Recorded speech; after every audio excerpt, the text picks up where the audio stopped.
वशील जी कह रहे हैं क्या? जी जी वसील जी नमस्कार, जोहार दादा। जोहार जोहार। मैं व्योम टीवी के पेज से उमेश विश्वकर्मा आपको कॉल कर रहा हूँ।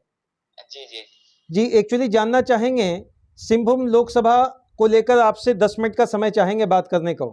जी जी बिल्कुल। क्या कुछ वसील हेम्ब्रम जी वहाँ चल रहा आपके पार्टी के तरफ से, किनको उम्मीदवार बनाया गया है JBKSS JLKM में? जी JLKM की तरफ से यहाँ सिंहभूम लोकसभा क्षेत्र से श्री दामोदर सिंह आस्था जी को हम लोगों ने प्रत्याशी के रूप में चुना है और काफी जोर शोर से यहाँ हमारे चुनाव प्रचार चल रहा है। क्या कुछ रहेगा दामोदर सिंह जी का? मुझे लगता है जहां मेरे पास जानकारी है, सूत्रों से बड़ा त्रिकोणीय मामला बन रहा, तो एक तरफा कुछ रहेगा दामोदर जी की तरफ या एक कांटे का टक्कर रहेगा?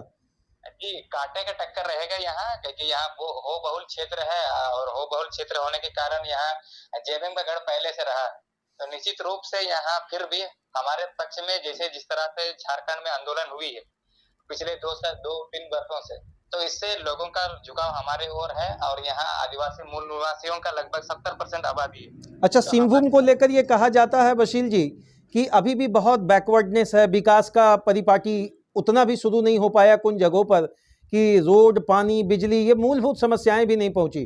तो क्या सिंहभूम लोकसभा के अंतर्गत ये वर्तमान स्थिति है क्या?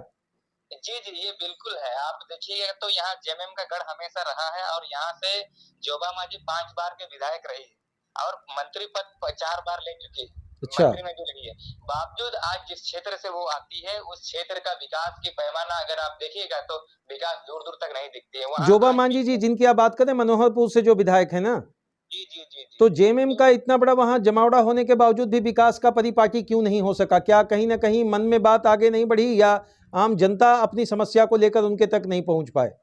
जी नहीं, ऐसी बात नहीं है। आम आदमी हमेशा से तरस रहे हैं विकास को लेकर, हमेशा एक सकारात्मक निगाहों से देखती रही है, इसीलिए ही जेएमएम को हर बार यहाँ से जनता जनार्दन मिला है, समर्थन मिला है। बावजूद यहाँ पे सरकार बनाने के बावजूद जेएमएम ने यहाँ जिस तरह से विकास करनी चाहिए थी इस तरीके से विकास को लेकर नहीं किया। यहाँ रोजगार को लेकर यहाँ पलायन की समस्या है। यहाँ बाकायदा जब यहाँ हेमंत सोरेन जब यहाँ आए थे पिछले बार 2019 में, उस समय ये भी कहा गया था कि इस क्षेत्र में 200 गांव डूबने वाला है, ईचा करके बहुउद्देशीय परियोजना से डैम बनने वाला है, उसको रद्द करने की बात कही गई थी, लेकिन वो भी रद्द नहीं किया गया। इससे इस क्षेत्र की जनता में काफी आक्रोश है। इसी के कारण है कि आज लोग जेएलकेएम के तरफ यहाँ उम्मीद की निगाहों से देख रहे हैं। अच्छा वसील जी, हम ये माने कि एक इस लड़ाई में गीता कोड़ा जी का भी एक बड़ा नाम है, कहीं ना कहीं वो पहले आप लोगों के साथ भी रहीं, माँ माटी मानुस का बात हमेशा उन्होंने किया है और बीजेपी इस बार उनको प्रत्याशी बनाई है। तो क्या कुछ रहेगा कि गीता कोड़ा और जोबा मांझी जी को शिकस्त करते हुए दामोदर सिंह हांसदा जी को वोट मिल पाए? मुझे लगता है अभी थोड़ा सा संशय का विषय रहेगा क्या ये? जी जी ये निश्चित रूप से, लेकिन यहाँ ऐसा नहीं है कि यहाँ वोटिंग प्रतिशत जो है बीजेपी को बहुत अधिक नहीं जाएगा। कारण यह है कि पिछले बार यहाँ की जनता ने बीजेपी को हराने के लिए इंडिया गठबंधन को समर्थन करके जोबा मांझी को वहाँ वोट करके जिताया गया था, लेकिन जो यहाँ हमारे गीता मैडम जी ने पाला बदल करके बीजेपी में गई, इससे लोगों का आक्रोश और अधिक है। इससे के कारण क्या है कि आप पिछले दिनों आपने देखा होगा कि गांव में जाने से ही उसका विरोध हो रहा है, तो इस तरह की समस्याएं भी देखने। अच्छा, पलायन की समस्या को लेकर कहा जाता है सिंहभूम का नंबर अगर 14 लोकसभा में अगर देखा जाए तो 2-3 नंबर पर आ जाएगा, सबसे बड़ा पलायन आपके यहाँ है। क्या ये बात सही होगा क्या, जो सूत्रों से पता चल पाता है? जी जी ये 100% सही है। आप अगर देखेंगे तो हमारा क्षेत्र में हम चक्रधरपुर क्षेत्र से आते हैं। चक्रधरपुर में हमारा बड़ा स्टेशन है और वहां से प्रत्येक सप्ताह शनिवार, शुक्रवार और शनिवार को जब देखते हैं तो यहाँ से 17-18 साल से ऊपर या तो फिर उससे नीचे भी 14-15 साल के बच्चे भी पलायन के लिए मजबूर है। हजारों की तादाद में प्रत्येक सप्ताह यहाँ पलायन करते हैं, उस पर आज तक कोई काम नहीं हुआ है। यही कारण है कि आज हम लोग इस क्षेत्र जो है कोल्हान जो है यहाँ लेबर एक्सपोर्ट जिला बन गया है। लेबर। अच्छा, चक्रधरपुर की हम बात करें आपसे तो मुझे लगता है भूमाफियाओं के कब्जे में भी चक्रधरपुर रहा है और कहीं ना कहीं जमीन का खरोद परोद या जिन तरीकों से किया गया, तो वहां के स्थानीय विधायक की तरफ से कभी इसका क्या प्रतिशोध या प्रतिरोध नहीं किया गया क्या? नहीं नहीं, आप देखिएगा यहाँ CNT एक्ट यहाँ लागू है जी, बावजूद यहाँ कई ऐसे मामले आते रहे हैं जो लोग जो गरीब जनता है उसका जमीन जबरदस्ती भू माफियाओं के द्वारा छीना जाता है, जी। लेकिन यहाँ के जनप्रतिनिधि उसका कभी पक्ष नहीं रखा है, कभी उसके पक्ष खड़े नहीं हुए हैं जो यहाँ के लोगों का जमीन को बचाया जा सके। यही कारण है कि लोग आज आक्रोशित होकर के उसके विपक्ष में वोट डालने को मजबूर है और हमारा जेएलके की ओर आगे बढ़ रहे हैं। अच्छा, जेएलकेएम का कुछ 2-3 मूल बिंदु जो आपके तरफ से या स्ट्रांग पॉइंट हम जानना चाहेंगे, जैसे कि आपके क्षेत्र में जेएमएम और कांग्रेस का गढ़ रहा, वहां से अपने वोट को निकालने के लिए कौन सी घोषणाएं आप लोग आम जनता के बीच में रख रहे हैं जिसको आप लोग धरातल पे लाएंगे?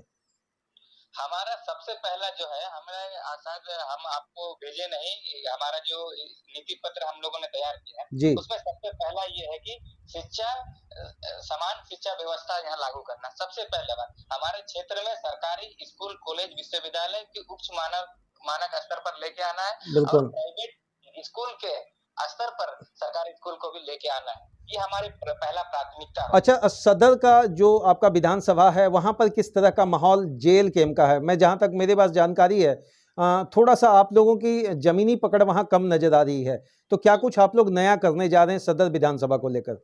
सदर विधानसभा में ऐसा नहीं है कि हमारी पकड़ कमजोर है, वहाँ भी मजबूत है, लेकिन बात ऐसा है कि कई ऐसे लोग जो है हमारे यहाँ मनकी मुंडा व्यवस्था स्थापित है और वर्षों से चलती आ रही है। तो मनकी मुंडा जो वहाँ जो लोग हैं वो लोग हमारे पक्ष में है, लेकिन वो लोग खुलकर नहीं आना चाहते, वो लोग नहीं दिखना। अच्छा, क्या कुछ ऐसा कारण रहेगा? कहीं ना कहीं ऐसा लगता है कि जेबीके से जेएलकेएम को कुर्मी का आंदोलन से जोड़कर लोग देखते हैं, वैसे में आदिवासियों का वोट मिल पाना दामोदर सिंह हांसदा के लिए एक बहुत बड़ी चुनौती रहेगी क्या? नहीं, ऐसा नहीं है, क्योंकि जो हमारे दामोदर सिंह हांसदा ने पिछले 20 वर्षों से इसी के लिए संघर्ष किया, अपनी भाषा, संस्कृति और यहाँ के क्षेत्र के विकास के लिए संघर्ष किया है। इससे उन्होंने काफी लोगों का दिल जीता है। यही कारण है कि आज यहाँ जो त्रिकोणीय मुकाबला होने जा रही है इसी का परिणाम है। अन्यथा जिस तरह से विपक्षी पार्टियों ने हमारे खिलाफ जो यहाँ कुर्मियों का पार्टी को बोल कर ये यहाँ बदनाम किया गया है, इससे उससे के लिए ही हम लोगों ने। अच्छा बसीन जी, क्या आप लोग भी इन चीजों को सामना करना पड़ता है जब आम जनता के बीच में जाते हैं कि नहीं ये पार्टी कुर्मी की है, हम लोग आदिवासी वोट नहीं देंगे, तो ये सुनने में आता है क्या आप लोगों के बीच में भी?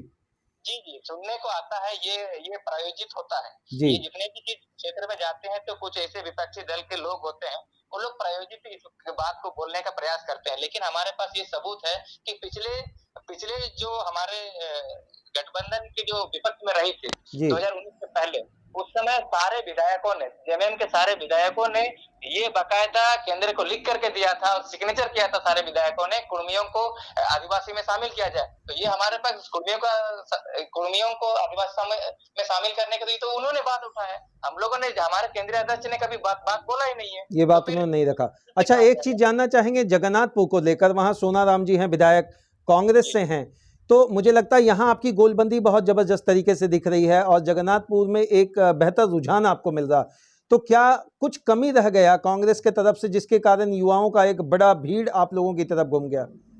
नहीं, कारण वास्तव में यह है कि यहाँ क्षेत्र अभी युवाओं का प्रदेश है। क्षेत्र यहाँ करीब आप देखिएगा तो 40 साल से इधर के जो 40 से बिलो 40 इयर्स के लोग काफी ज्यादा हैं, तो लोग समझ रहे हैं यहाँ लोग अत्याचार, अन्याय, बेरोजगारी से त्रस्त है और इन लोगों को देख चुका, इन लोग के पास ये मौका था का कुछ काम करने का, लेकिन इन लोगों ने काम नहीं किया, इसीलिए ही लोग अब हमारे ऊपर विश्वास करने लगे। चलिए, सरायकेला की अगर हम बात करें तो माननीय मुख्यमंत्री वहीं से हैं, क्या कुछ आसान नहीं नजर आ रहा है? सरायकेला का विधानसभा का जो एक वोटर है उसका रुझान जेएमएम के तरफ कल भी था और आज भी है, ऐसे में दामोदर जी क्या कुछ करेंगे कि वोट का जो मैग्नेटिक पावर है उनके तरफ मूव कर जाए? नहीं, सरायकेला तो काफी मजबूत है। सरायकेला पूरे क्षेत्र को अगर देखें तो सरायकेला सबसे अधिक हमारा मजबूत है जेएलकेएम की ओर से। कारण क्या है कि पिछले जितने भी हमारे माननीय मुख्यमंत्री अभी वर्तमान में है उस क्षेत्र से आते हैं, तो वो क्षेत्र जो है इस बात को लेकर हमेशा जीतते रहे विधानसभा चुनाव कि उस क्षेत्र से ही सबसे अधिक गाँव डूबने वाला है ईटाकरकई डैम से। अच्छा। तो उन्होंने हमेशा इस बात को रखा है कि जब भी हम बनेंगे ईटाकरकई डैम को रद्द कराएंगे और इस क्षेत्र को डूबने नहीं देंगे। इसी तरह से भावनात्मक रूप से खेल करके उन्होंने हमेशा जीतते रहे और उन्होंने इस काम को सकारात्मक रूप से नहीं लिया और आज भी उसको इस पर बहुत गंभीर नहीं है, तो लोग इसीलिए उससे अभी विश्वास कहीं ना कहीं टूटती नजर आ रही है और हमारे पक्ष में लोग हैं। अच्छा, अंतिम जो आपका विधानसभा मंझगांव को लेकर है, दामोदर सिंह खुद भी कैंपेनिंग में जा रहे हैं, आप लोग भी अलग अलग टीम बनाकर वहाँ कैंपेनिंग में पहुँच रहे हैं, तो क्या वहाँ जो पूर्व अभी वर्तमान में विधायक हैं उनकी भी गोलबंदी बहुत प्रबल तरीके से है, ऐसे में क्या लगता है कि ये पलायन को रोक पाना या वहाँ बिजली पानी या मूलभूत समस्याओं को पहुँचा पाना क्या एक आसान चुनौती रहेगी आपके लिए भी क्या? ये चुनौती देखिए, सबसे पहली बात तो जो भी योजनाएं बनती है, जी, जो भी योजनाएं बनती उस योजनाओं को धरातल पर लागू ठीक तरीके से नहीं किया जाता है। जी, ये प्रशासनिक स्तर पर उसको ठीक से इम्प्लीमेंट नहीं कर पाना और जो पकड़ होनी चाहिए यहाँ हमारे सरकार का प्रशासनिक स्तर पर, वो ठीक नहीं है। जी, इसी के कारण जो भी योजनाएं आती है उस योजनाओं को धरातल पर लागू नहीं किया जाता है और बीच में बिचौलिया आते हैं जो हक पर अधिक से अधिक जो वहां तक पहुंचना चाहिए वो लोग नहीं पहुंच पाता है। बीच में इस आधा जितना भी है 100% में 70% पैसा वहीं खा लेते हैं। अच्छा, चलिए बहुत अच्छी आपकी तैयारी, मुझे लग रहा कहीं ना कहीं गोलबंदी मजबूत रहेगा। अच्छा, जयराम महतो जी का एंट्री अभी होने वाला है क्या स्टार प्रचारक के रूप में आपके वहां पर? जी, ऐसा संभावनाएं है, लेकिन अभी तक पिछला जो एक नवंबर 1 मई को जो मजदूर दिवस के दिन नॉमिनेशन को लेकर के हमारे केंद्रीय अध्यक्ष जी ने बोकारो में गए हुए थे, तो उस समय थोड़ा सा उसी दिन भी थोड़ा सा इधर उधर होने के कारण एक बेल नहीं मिल पाया, उसमें केस हुआ था, तो उसको बेल नहीं मिलने के कारण शायद ही आ पाए। और पिछला उससे पहले जिस मामले को लेकर के नगरी थाना पुलिस वहां गिरफ्तार करने गई थी, उसमें हम लोग को नौकरशिप मिल गया है, लेकिन अभी 1 तारीख को मामले को लेकर के हम लोग को बेल नहीं किस तरीके से बशील जी देख रहे हैं? JLKM का प्रतिनिधित्व आप कर रहे हैं, मुझे लगता है एक पार्टी प्रवक्ता भी हैं, क्या कुछ कमी आपके तरफ से नजर आ रही है जो आपको अभी और गोलबंद तरीके से मजबूत करना है 2024 के लोकसभा चुनाव झारखंड में? जी, हमारे पास सिर्फ सब चीज हमारे पास है, हमारे पास युवाओं की काफी तादाद है, हमारे पास ह्यूमन पावर है, सब कुछ है, हमारे इंटेलेक्चुअल लोग हैं, पढ़े लिखे लोग हैं, PhD होल्डर लोग हैं, लेकिन हमारे पास सिर्फ एक चीज की कमी है जो संसाधन है। संसाधन के अभाव में फिर भी हम लोगों ने लोगों से 10-10 रुपया चंदा करके लोगों को से वोट भी मांग रहे हैं और नोट भी मांग रहे हैं। इसके बाद लोगों को बता रहे हैं कि आपकी समस्याओं का समाधान होना है तो आपको वोट भी देना होगा, नोट भी देना होगा, और यही अगर हम लोग को थोड़ा सा लोग और थोड़ा समर्थन कर देते हैं तो निश्चित तौर पर 2024 के जो लोकसभा चुनाव है हम लोग निकल सकते हैं। अच्छा, 2024 के लोकसभा चुनाव में 8 जगहों पर आप लोगों ने अपने सीटों को अपने उम्मीदवार को उतारा है, क्या कुछ रहेगा? मुझे लगता है आगाज 4 जून के आसपास जो दिखेगा, 8 में से कितना पॉजिटिव स्केल पर आप लोग खड़े हैं? जी, 8 में से नहीं भी तो हम लोग 6 सीट पर तो हम लोग प्रबल दावेदार हैं और निश्चित रूप से मुझे उम्मीद और आशा है कि 6 सीट हम लोग निकाल पाए। क्या कुछ अपील करेंगे वोटरों से वसील जी? मुझे लगता है युवाओं की एक बहुत बड़ी भीड़ लेकर आप लोग उतरे हैं, एक बहुत बड़ा चुनौती है। एक तरफ बीजेपी के हैं बहुत बड़े उम्मीदवार, दूसरी तरफ JMM महागठबंधन से भी बहुत बड़े उम्मीदवार, ऐसा यूं कहें कि दोनों तरफ से मंत्री पद के लायक के लोग हैं। वैसे में एक युवा के साथ, एक संगठन विस्तार के साथ दामोदर सिंह हांसदा कितने प्रबल दावेदार रहेंगे? जी, हम पूरे जनताओं से यही हमें अपील है कि अगर इस राज्य को बचाना है, इस राज्य की जो भी लूट खसोट है 24 वर्षों के बाद आज जो यहाँ विकास होनी चाहिए था, 24 वर्षों के बाद यहाँ स्थानीय नीति, नियोजन नीति, विस्थापन नीति, उद्योग नीति, जितना भी नीति यहाँ झारखंडियों के पक्ष में होनी चाहिए थी वो नहीं बन पाई है, जिसके कारण है कि बाहर से लोग 70% लोग बाहर से आकर के यहाँ कब्जा जमाए हुए हैं।